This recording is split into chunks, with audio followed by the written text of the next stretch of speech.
Considered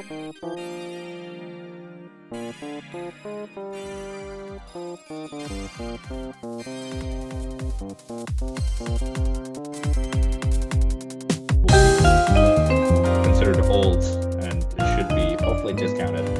Yeah. And so I did like the new black color that they just announced for the X. I might get the one in black if that's available. So I thought the X was originally in black. actually, yeah, now I think about it, I think they already had a black option, so I'm not sure why. Yeah, it was That already like a, I was already in black. The new that, X is white, and then yeah, they have well, like a refurbished.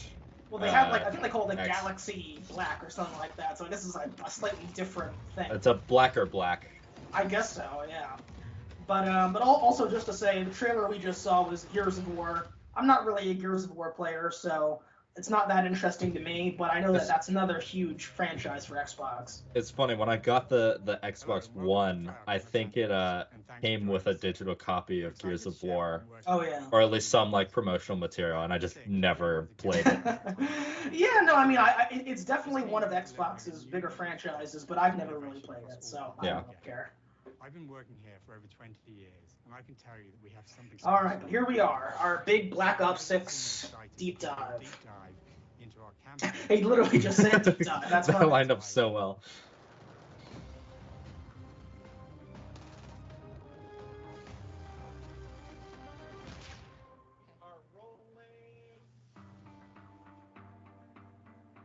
Such a strange office space to have pillars in the middle of the walkway. I hate that. In true signature Black Ops fashion, our story builds on real history, thrusting players into a conspiracy where a shadowy force has infiltrated the highest levels of the U.S. government. Also kind of a paradox, where it's based on real history surrounding a grand conspiracy. It's like fight the very machine that created them. I will say, if this is gameplay footage, it looks great. I mean, that looks really good. Oh, it looks fantastic. Yeah. Just you wait though. I've seen a few clips here and there, and it looks really, really good. And it's coming to Game Pass day one, like that. So just Insane, to elaborate on what we were saying earlier, it's such a big deal for us because we were going to buy this game anyway. If we had to buy the $60 edition, we would just do that. But to get this on Game Pass day one for the same price we're already paying, that's huge. I mean, that's amazing. Huge for us. So. With our partners at Raven. You know, Call of Duty is like our number one game that we play with our friends, and so getting the new one is always very important to us. And yeah, to have this day one available, October 25th, that's fantastic. Every Call of Duty player has a favorite campaign mission. When we set out to make Black Ops 6, we were focused on delivering missions so iconic that they stick in your memory long after. We are bringing that action-packed blockbuster feel to every step of the narrative. We are giving you more variety, more dynamic. God, that looks good. And more yeah. options. The scene with them crashing through the doors, that was fantastic. Yeah, I think my biggest concern with this game is how big is it going to be? It's gonna be huge. It's going to be ginormous. I mean, the Call of Duty file sizes are monsters. So, yeah, it's gonna be crazy.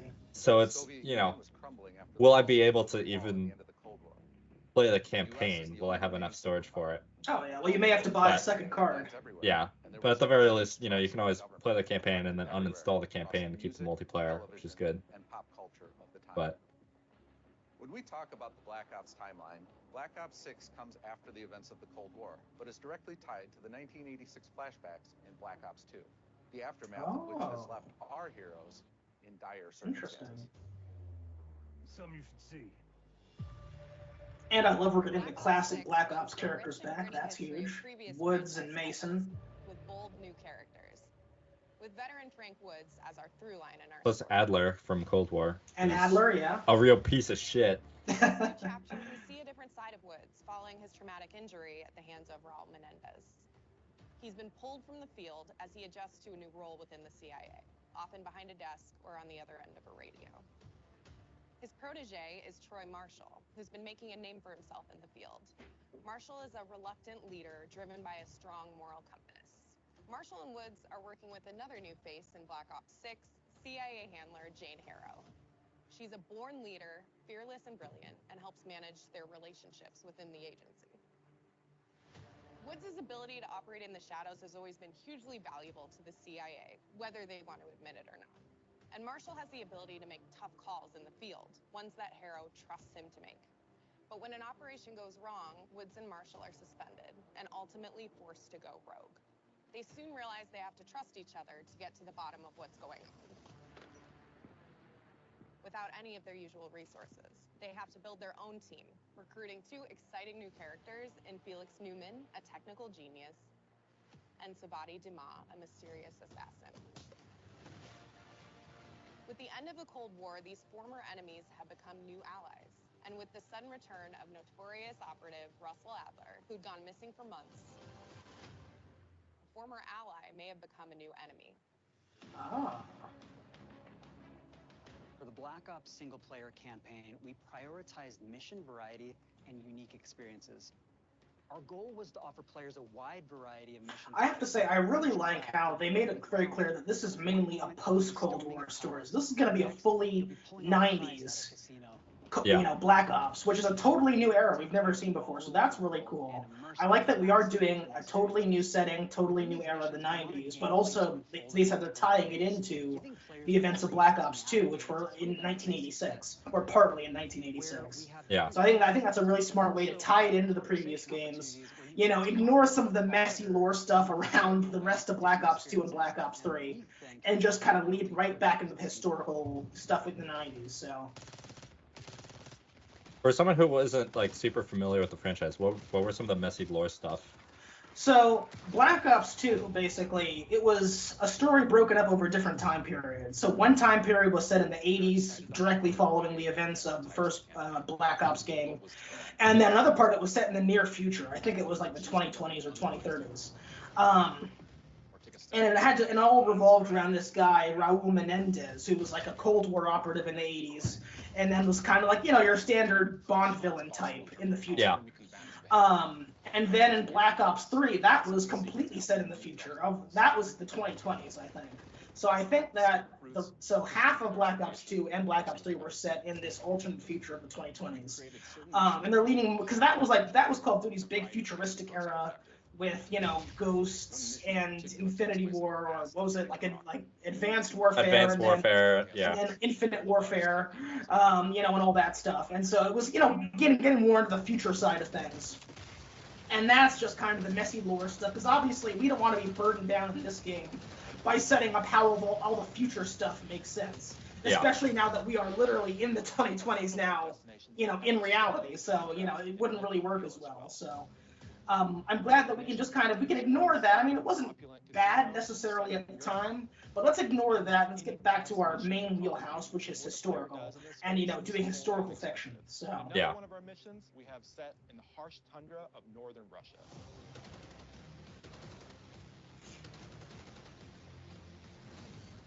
We are excited to offer an array of brand new equipment, as well as some favorites from the Black Ops universe. RCXD. Love those. Adrenaline Stim, Homing Knife. Homing Knife? Oh. Disruptor. We don't have homing knives now, do we? Yeah, that feels kind of unfair. Like, if it does exactly what I think it does, that seems a little OP. The campaign is grounded within an... Can you imagine our custom free-for-all matches using homing knives? I mean, it would just be a nightmare. Homing knives only. We wanted to think a little bit more broadly about the environment. We chose to have our team's hub located in a more naturalistic setting. So, it's in an abandoned manor by an ocean cliffside. Oh. I just have to say, I know all of this is promotional footage, so obviously it's going to be dressed up, but if it looks anything like what they're showing us here, this is going to be a very graphically impressive Call of Duty. I mean, this looks really well done. Yeah. To explore and discover secrets from the past. The team is also bringing back the evidence board, which is still the centerpiece of the Safe House experience, but with brand new upgrades. Players can view the campaign outline, gain deeper insights into missions, and analyze evidence collected throughout missions.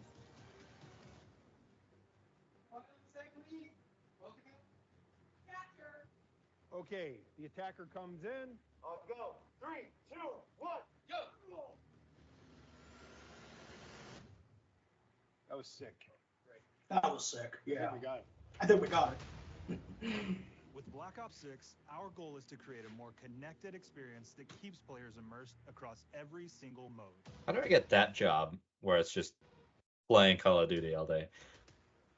We've pushed ourselves at every corner to innovate Which one? the most signature Black Ops experience for our players. Hold on, I think you need I didn't catch what you said there. I think you need to pause it. You're freezing up on my end. Oh dear. Can you see me? Hello? Can you hear me? I can hear you, but you're frozen. Oh, there we go. Okay. I think you just need to buffer. I was saying, how do I get what you said there. I said, how do I get that job where it's just playing Call of Duty all day? It had like the row of people just playing playtesting. Oh yeah. The entire game. For the first time ever, players can sprint in any direction and move like a true Black Ops action hero with an entirely new global system we call Omni Movement. This unlocks the ability to move like never before and seamlessly chain combat maneuvers like slide, dive, and our enhanced supine prone in full 360 degrees. Oh wow, that's crazy. Yeah. From the beginning, we started with, you can't do this thing, why? And then realized people actually move that way. What happens if we get rid of that construct? So now you can like fully do like flips and rolls and stuff. That's gonna be crazy. I don't know about like flips and rolls, but like being able to like slide or vault over things. Oh where yeah, you can do like the Helldivers dive and like that's really cool. For me, the biggest thing is like the 360 supine is huge. I mean, whoever can figure out the sliding meta is gonna be oh my God. is gonna be very successful. This is gonna make playing Melee so much more fun. Oh yeah.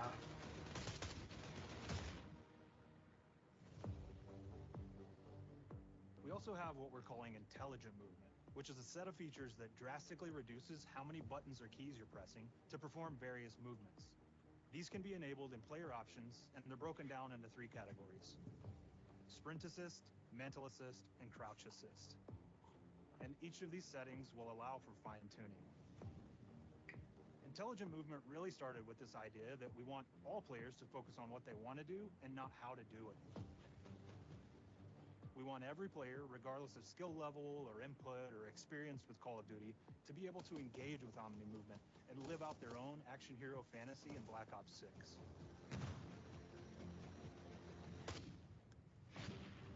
We looked at other like sideways sliding. That's so cool. Great assist settings that can be turned on and off. Things like traction control or assisted braking. And we really love the idea of taking that thinking and applying it to our own movement options. I don't think this is a one-size-fits-all thing, and I encourage players to play around with combos of these settings to really dial in their preferred setup. Hit zones are regions on a character that react when taking damage or dying. In past games, we've only had 4 regions.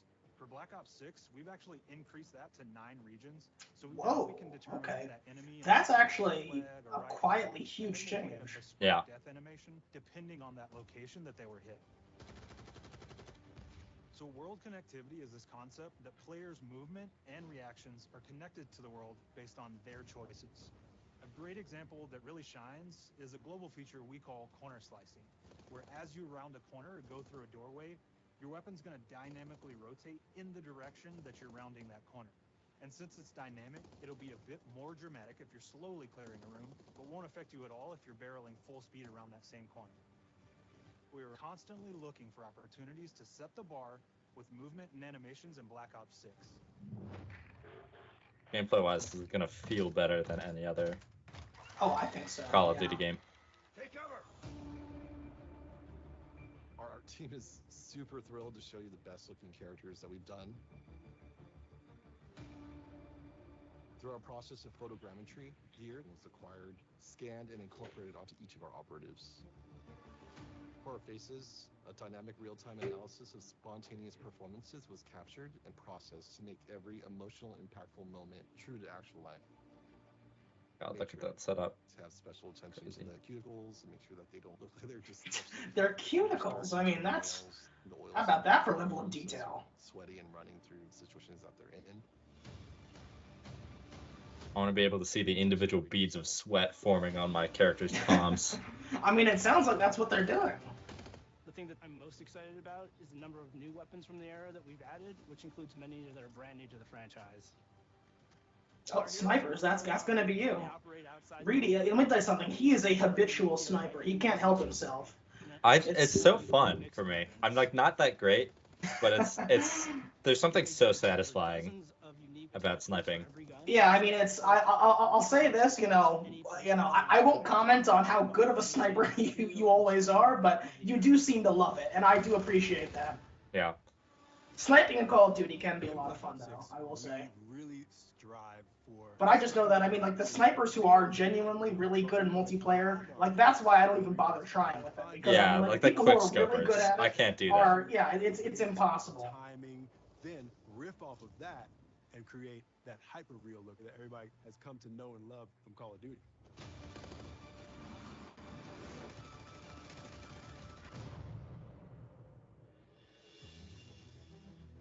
The Black Ops 6 user experience is all about focusing players on what they need when they need it, and our in-game HUD is no different. From the mini-map to the ammo widget to in-game notifications, the Black Ops 6 HUD combines some of our best designs in a clean, streamlined experience. For the first time in Call of Duty, players will be able to change their HUD in dramatic ways to suit their needs.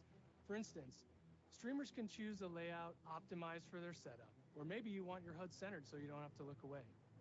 Want to play hardcore anywhere, or finally? I'll be honest, I'm not sure why you would want your HUD to be centered like that. Yeah, I don't know. That's such a weird choice. Yeah, I don't really see what the appeal of that would be, but. Okay. I still heard it too, is the thing. That should do it. Okay, so we're back. Let's get it. Into combat and back, where player progress and achievement are celebrated in a big way.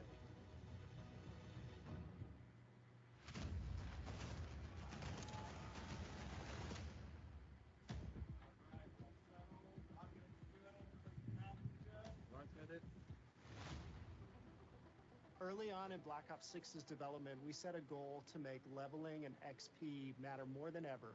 Looking back through the Call of Duty and Black Ops catalog, there's a lot of love, both internally at Treyarch and that we see in our community, for how we used to handle prestige. Ooh. Traditional prestige. I know Greg will like this. Yeah, he's talked a lot about wanting to go back to the old system. We pulled the best of the best from past Call of Duty prestige systems and are going bigger and more rewarding than ever. Players who reach max player level will have the choice to enter prestige, start fresh with relocked gear, and go through the leveling journey again. Black Ops 6 will have 10 prestiges, each with a valuable set of rewards to earn and equip to peacock your status. Players who make it through Prestige 10 aren't done. Instead, they'll graduate into Prestige Master with 1,000 additional. Oh, Greg will really love that. Yeah.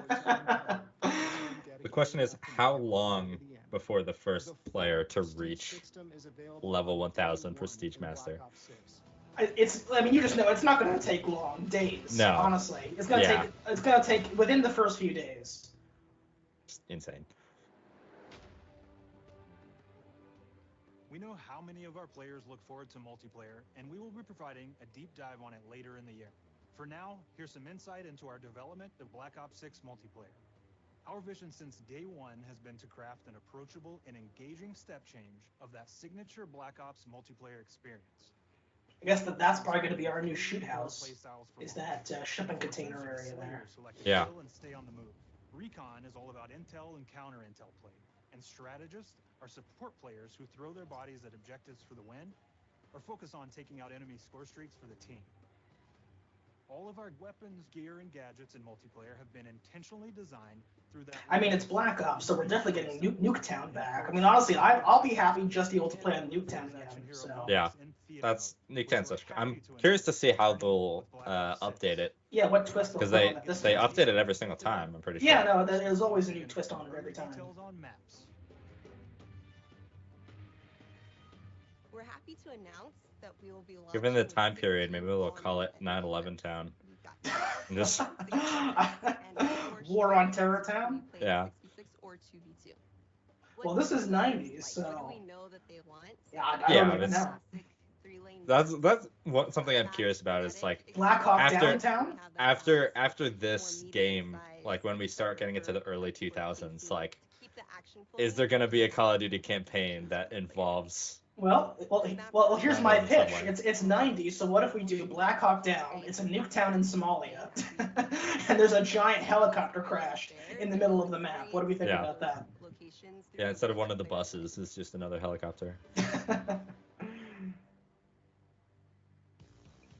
We've covered a lot today, but couldn't leave you without giving you... Okay, this is it. This is what I want. This is what I want to see.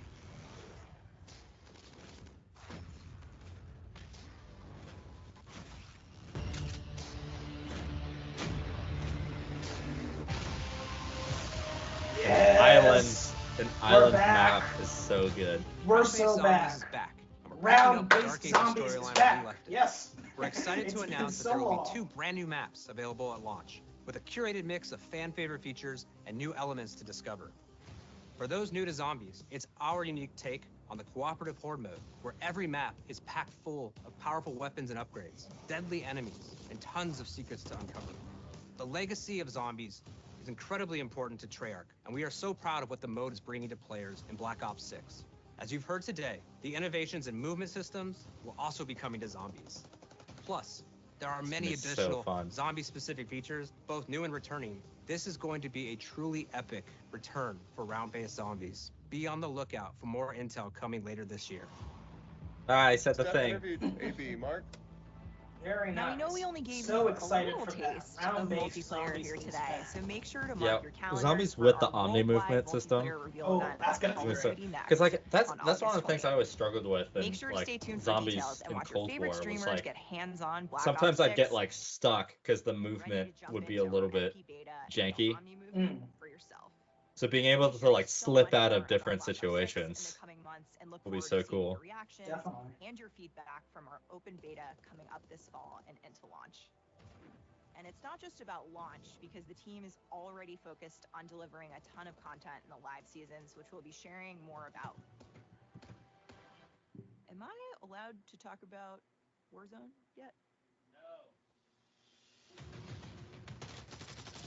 I mean, Warzone's coming back. I think we already knew that, but okay. Yeah. Yeah, we don't do much of Warzone, but yeah, we don't personally play much Warzone, but there was no question that Warzone's coming back. I mean, Warzone's just a mainstay at this point. So. Yeah. Asked how something could be better. In some cases, that led us to huge innovations like Omni Movement, where we're now allowing players to move how real people and operators move. In other cases, it led us back to some of our classic systems like Prestige, then taking that classic system through the ringer and making updates and improvements. Across our weapons, gear, operators, maps, and more, a huge push has been to hit the highest visual and audio fidelity possible. The campaign tells an all-new Black Ops story where you're forced to go rogue and are being hunted by the teams that trained you. On top of that, the team is really focused on mission and engagement variety. Multiplayer is a key ingredient in the DNA of Black Ops, and hopefully, in this sneak peek, it was clear that every single part of the MP game loop will be improved and better than ever, from movement to shooting. And you know, I really do believe that too. Based on what you've shown us, I really do believe that. Last but definitely not least, the triumphant return of round-based zombies. Oh, that map looks so good. Yeah. All 3 game modes before the game officially launches on October 25th. And given how there's like the giant cannon on the islands, I wonder if that means it's Orda is going to return. Oh yeah. Oh, I would love that. That'd be so cool.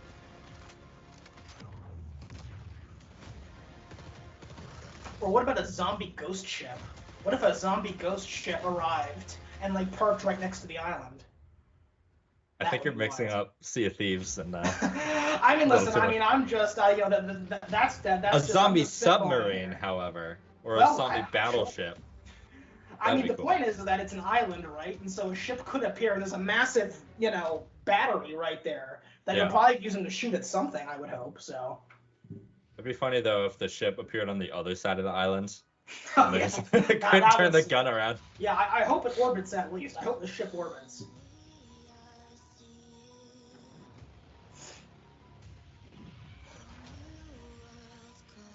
Overall, I think this is a really good showcase. Yeah, so let's... but yeah. I'm excited most for Call of Duty because it seems like it seems like it's going to be a very good improvement because that's what they're putting most of their focus into, and that's like the kind of main piece of their marketing for this event. Yeah. And so if it flops, then that's going to be a huge blow to Xbox. Well, definitely. And so let's wrap it up this way. Let's talk about highlights from the show, what we thought was cool, and then we'll talk about, just do a quick final verdict. How did we think the show went overall? So starting off with, and this is just kind of their closing out, here's everything that you just saw. So we'll let this finish.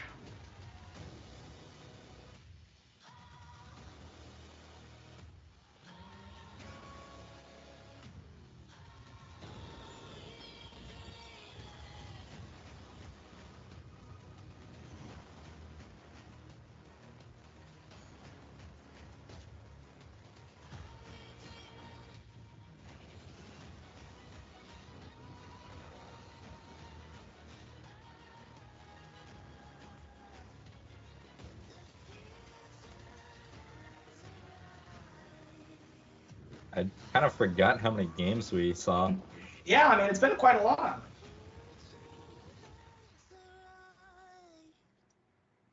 Okay. There it is. All right, so what did we think was cool from the show? And we just got a pretty great recap here. Let me mute this so we can go back of everything we just saw. Where does it start? I think it starts here. Obviously, Black Ops 6 was the big highlight for us. I mean, that's what we came to see more than anything. Yeah. I think that was a really great deep dive. But yeah. Let me just go off the top of my head here. What did we think was cool? Doom, that was cool. Definitely like Doom. That was a win. I mean, they go so quickly. Let's go through them so quickly that we can't even say. Yeah. So yeah, Doom was cool. Microsoft Flight Simulator was cool. Indiana Jones, I thought that was a huge win. Looks sick. That looks so fun. I'm so excited. That was fantastic. What else? I thought Sea of Thieves for us. Yeah, Sea of Thieves really for us. That's a big one for us. I thought Fallout 76. I think it's just, I haven't played it yet, but I think it is really impressive how that game has kind of redeemed itself. Yeah. Over time. That might be fun for both of us to get into together. Sure. Yeah, I think so. Because it is, it's a multiplayer experience. So. Definitely. So that was good. What else? I thought that of all the high fantasy stuff, I thought Fable kind of looked interesting. I'd be open to at least monitoring that. I thought the Atomfall game looked interesting. What else did we see that was cool? Oh, Starfield for you. That's a big one for you. Starfield looks cool. Yes, indeed. I thought... I will say that I think, like Gears of War, like that's a big one that I don't think we're really that into, but I know that's a big franchise that's going to get a lot of attention. This 80s game, like with all the with the heavy emphasis on music, I thought that looked interesting. Like I don't think it's my thing. I think it'd be a fun experience. It seems like it's not going to be longer than like a few hours. Yeah, which is fine. Like if it's an indie and it's story based, like sometimes that's all you need. It's a little bit more of a interactive movie than it is a game. Yeah. Also. It seems like it'll be a really good story, but also you kind of play once and forget type of deal. Oh yeah, no, absolutely. It's definitely not going to be a long drawn out experience, but I mean having all of that like real licensed music in the game, I think could be interesting for some people that like that kind of thing. Yeah. I thought Perfect Dark looked interesting, honestly. I thought that's one that I might look into. And the new Solid Snake game, Metal Gear Solid game, that is very interesting. I didn't even know that was coming out, and so very interested in that. For me, really, I think the only kind of miss for me, I think that, we saw a lot of games and a lot of, and also Assassin's Creed, another huge franchise. Not really Xbox, that's Ubisoft. But that's going to get a lot of attention. Like I said, I don't think it's going to be a bad game. Just I think that it's, like you said, the momentum is lost. I think it would have been cool if it had come out, a few years ago. But now I think, at least for me, I'm kind of over it. Yeah. But it does look good for what it is. I think for me, the only, so yeah, we saw a lot of games, and they're not all for us necessarily, but I don't think we really had a stinker in the bunch, honestly, to be honest with you. I don't think so. No. Yeah, I mean, maybe the the Gods one. Yeah. Like the strategy game that looks okay. It's okay. Yeah, I mean, it's just like, for me, like, I already have so many strategy games that I do genuinely love. I'm not really in the market for another one. Yeah. But I don't know, like, having the whole, using all the mythical gods and, making them like actual characters in the game, that could be cool. So, I mean, yeah, it's like, it's not for me. I'm probably not going to play it, but at least I can still see the appeal of it. Yeah, for sure. I think it's just, it doesn't seem especially innovative. Yeah. To me. And then on the opposite end of the spectrum, I think that like cards shooter the new is hero like shooter, yeah. especially innovative, but just in a very boring package. Yeah. Which is also unfortunate. I have a feeling that's probably gonna flop. Yeah, I mean, a little bit harder than people would have liked. Yeah, definitely introducing the card battling elements into a hero shooter, that is unique and that is different. But yeah, I just think we're just so oversaturated right now with new hero shooters coming out. Don't make it a hero shooter. Just make it like a regular kind of gameplay loop. Yeah, so yeah, I think for that reason, I just don't really care because again, it's just way too oversaturated right now. But at least that is a new twist on it. So I will give it that. So yeah, I mean, so some stuff that wasn't for us, but yeah, no real stinkers in the bunch. The only kind of critique that I would have, what we didn't see in the show, was Elder Scrolls, because again, that was announced. Elder Scrolls 6, we're making it. They announced that 6 years ago, and we still, and again, Starfield is out now, so that's no longer an excuse. Starfield is out, that's done. Yeah. I was hoping that we would see anything from that in this show, because that is, as far as we know, by all accounts, the next big Bethesda thing. I mean, we know we're not getting the next Fallout in forever, so, like, Elder Scrolls is going to be the next thing. And I'm not even, like, a huge Elder Scrolls player. Like, I played Skyrim a little bit, but I never really got that into it. But, I mean, that's, that is the big daddy for Bethesda. That's the one that started it all. And so... Yeah. I was hoping to see more or anything from that here, but I guess it's just too early on to show anything. But then why announce it 6 years ago if you weren't even working on it at the time? I don't know. It's such a weird way to like build hype that then completely dissipates before you release anything new again. I don't know if Bethesda has any kind of anniversary or something coming up that maybe that's when they want to do any kind of announcement or trailer or whatever, but I don't know. So anything else that you wanted to say that you liked from the show or that you wish we'd seen? I wanted to talk about this in comparison to E3. I think, as cool as some of these showcases are, I don't think it's ever truly going to replace E3 and the hype we saw around it, particularly because E3 was a live event with, in-person crowds and kind of convention halls, and, you'd have like people cosplaying and it was like an actual proper event. Oh yeah, it was a huge event, yeah. And I really miss that. And it's like, these videos are cool, but it's hard to have nearly as much hype when you don't have the like literal crowds cheering and people talking about it in real time, and I don't know. It's just a little unfortunate that aspect is gone. I'm hoping it'll somehow come back, but we'll see. Yeah, no, I really agree with that, because another huge part of having the old E3 experience was that not only were you getting a bunch of trailers and announcements and stuff, but you had a ton of real journalists on the ground actually observing this stuff, writing about it, gaining new insights. With these directs, you get what they're telling you, and that's all very good, and it's manicured and packaged and all very nice. But you're not learning anything additional outside of it. You're just watching a sizzle reel of all this cool stuff. Yeah. And so you're absolutely right that with E3, you had all the fans there, and that was wonderful, and it was a carnival atmosphere, and you had a lot of real journalists there actually covering this stuff, asking questions, learning more, getting more details, getting more information. And that was a huge part of the kind of information flow as well. And also another great part about that is that they could also kind of filter out, because there's so many across all the PlayStation, Xbox, all the smaller companies, like there's just so much news. Having reporters there also helps filter down that news into just what's the most essential pieces. Whereas with these, if you want to know what's going on, the only thing you can do is just watch all of these directs and just get it all blasted at you all at once. And so, yeah, I think you're absolutely right. It is a shame that that's not really around anymore. I hope it can come back in some form. I don't get the feeling that there's a lot of urgency from the organizers of E3 to put it on again, because it was a very expensive show to put on. Yeah.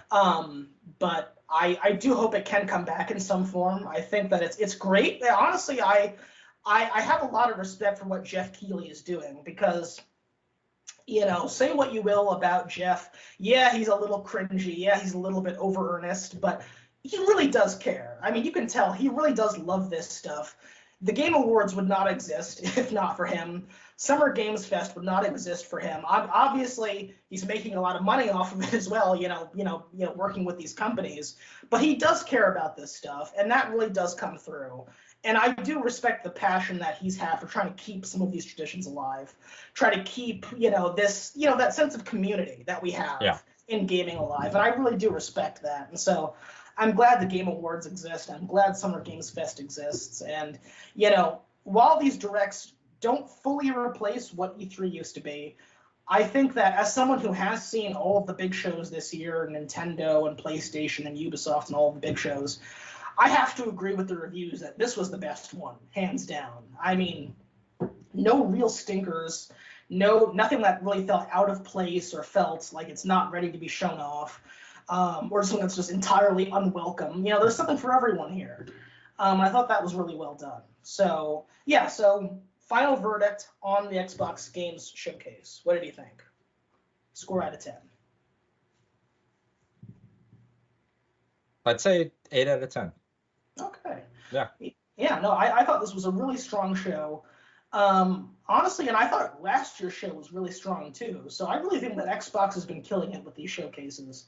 I mean, it helps that they have so many different properties under their belt. Oh, absolutely, yeah. They can continue to milk, but. And that's true, but also PlayStation has a lot of properties too, and their fair. showcase wasn't nearly as good, I feel like, this year. And so between Black Ops 6, which we knew was going to be huge for us, and Indiana Jones and Sea of Thieves and all the other games that we talked about, I feel like this was a really strong show. Maybe not. I don't know why, but I felt like maybe last year's was a little bit stronger. But I would still say maybe like a 9 out of 10. Honestly, like really excellent stuff. Good job, Xbox. I'm officially back in. Honestly, 2024 really felt like a dead year for gaming in a lot of ways. We're all just biding our time, waiting for GTA 6. Yeah. But now I'm back in. I'm excited again. Now I feel like there is stuff genuinely to look forward to this year, to keep my eye on. So, yeah, 9 out of 10, really strong show. Very impressive, honestly.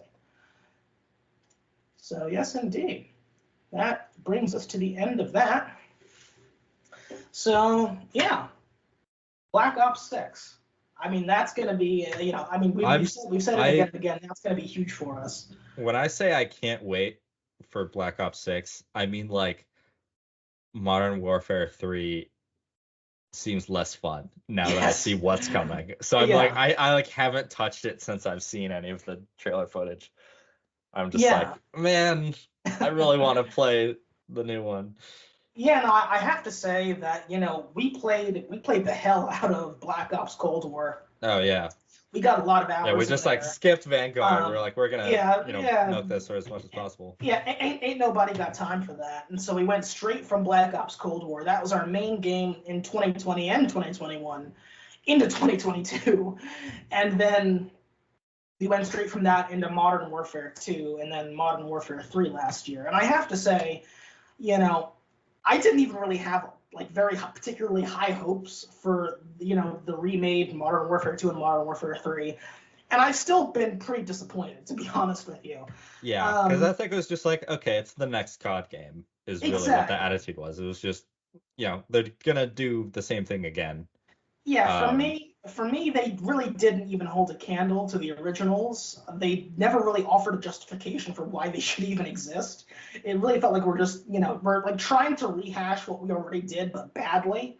Like, it's 10, 15 years later, it's a new generation, but honestly, the whole time I felt like I would mainly just rather be playing those games, those 14, 15-year-old games rather than the new ones.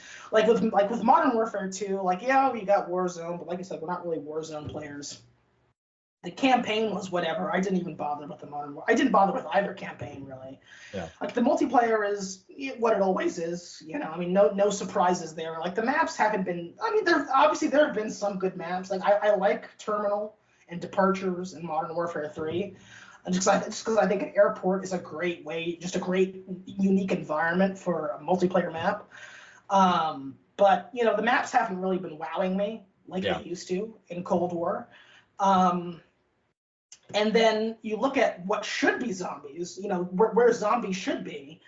In Modern Warfare 2, you had Spec Ops, which that was, we tried that. And, some of the stages were okay. I mean, listen, in the beginning, we did find a way to have fun with it. But, it just became so aggravating. It really did. So fast. Yeah, and that felt like they really need like a difficulty slider on that, because Jesus. Yeah, because we have some horror stories from that final stage of Spec Ops. That was just awful. The fucking juggernauts every single time. Oh my God, it's just it gets completely unfair by the end. And so, like, if that was like a sideshow, that would be one thing. But they replaced what zombies should be with that, and so that was a big L for Modern Warfare 2. Honestly, like once I saw that, I knew I could never truly love Modern Warfare 2. Yeah. And then with Modern Warfare 3, we have this Operation Deadbolt thing, which is basically just the Warzone map populated with zombies. Which, like, at least that's something. Like, I'll give it that. Like, at least it's not Spec Ops. It's actually trying. It's like an even larger version of Outbreak. Yeah. But I still prefer Outbreak, though. Yeah, because Outbreak was still kind of round-based because, the zombies would continuously get more difficult. Exactly. And, Outbreak was cool because it was, different from the round-based. But now I think everyone is ready to return to round-based. Definitely. And so, we've tried it, and it just feels like playing Warzone, basically, but with zombies. I could never really get into it. Could never really love it. And so, Modern Warfare 2 and Modern Warfare 3 have both been disappointments for me, and I've just been counting down the days until we can get Treyarch back in charge, get back to Black Ops, get back to what, again, for me, is the best of this franchise. And everything we saw there looked really good. The graphics, normally I wouldn't harp on about the graphics because, again, it is promotional footage. This is what they want us to see.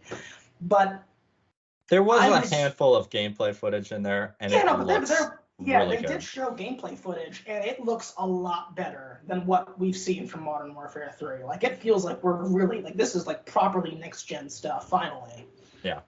And so I thought that looked great. The whole Omni movement thing is going to be huge. Obviously, round-based zombies coming back is going to be great. I think the campaign looks really interesting. This could be the first Call of Duty campaign I play in ages, honestly. It has been so long since I last played a Call of Duty campaign. But this looks, again, getting back to what I love. We're not doing futuristic shit. We're getting back to Cold War, or in this case, post-Cold War, historical fiction, get the classic characters back. That's what I want. That's what I love. Again, all that stuff with HW and Bill Clinton and all of these 90s figures is going to be really interesting to see in the Black Ops context.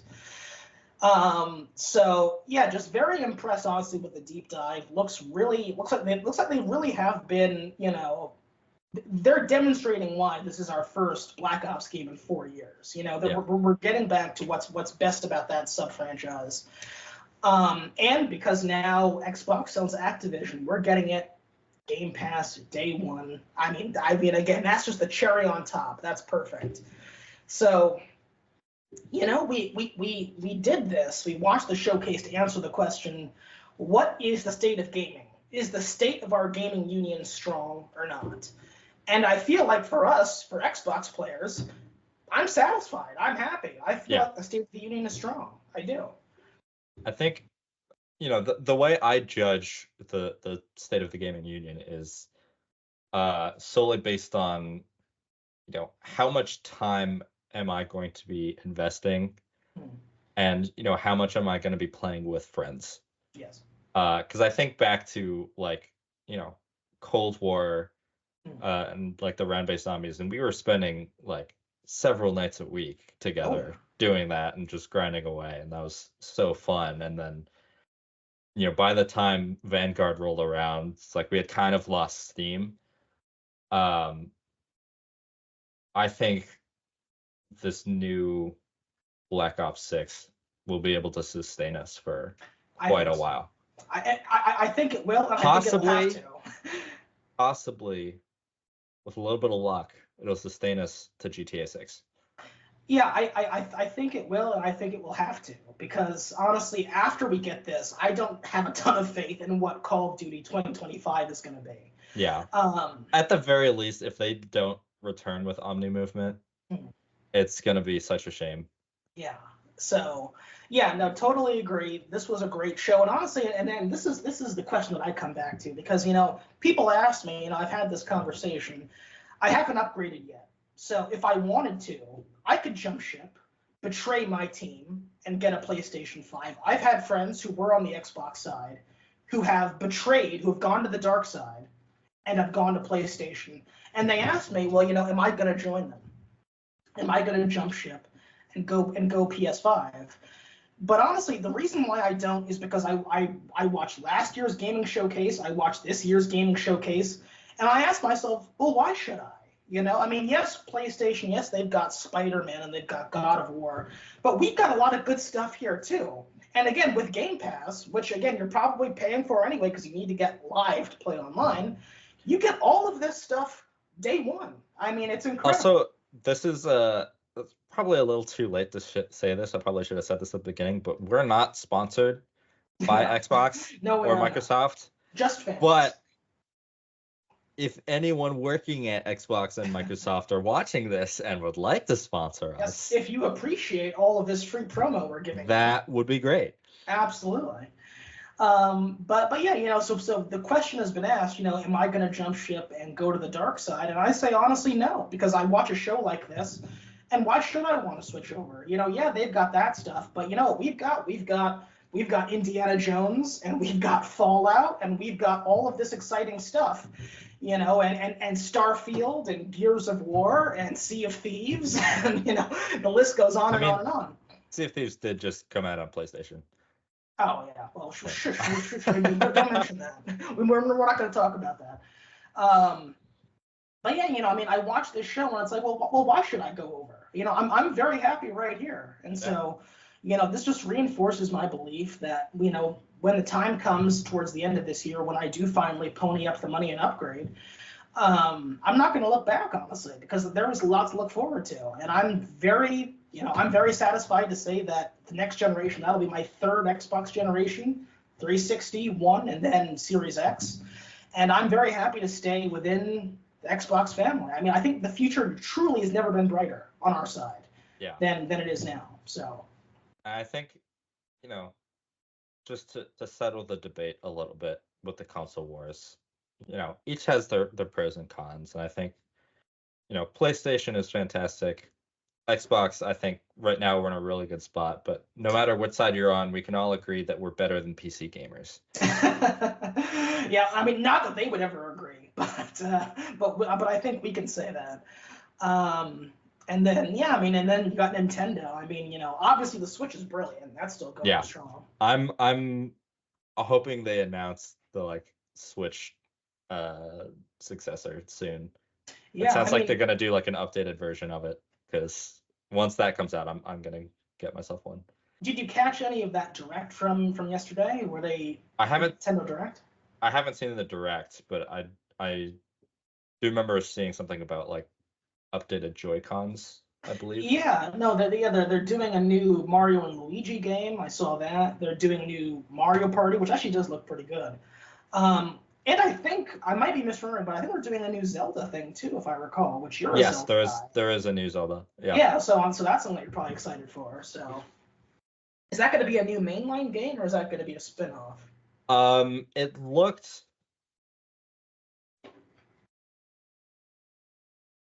I guess technically it's a main. It looks more like a spin-off, I think. Mm-hmm. It doesn't seem like it's as big as a project. Sure. It kind of fits more into those like, remakes. Mm-hmm. It's been in the style of some of the remakes they've been doing, like Link's Awakening or A Link to the Past. I think this is. It sounds like it's a new game, but it's in that same style where it's kind of the top-down. Right, gotcha. 2.5D type of thing. We'll see though. Yeah, no, absolutely. So, all right, well, that is the state of gaming. That's where we're at, and that's where we're at for the Xbox Games Showcase. Great show, a lot of exciting stuff. Again, Indiana Jones this year. That's going to be huge. So, all right, well, I think you and we'd better go and get on the new Sea of Thieves update. So, yeah. All right, well, let's wrap it up here and say thank you all very much for watching, and we will speak with you again very soon. Goodbye, everybody.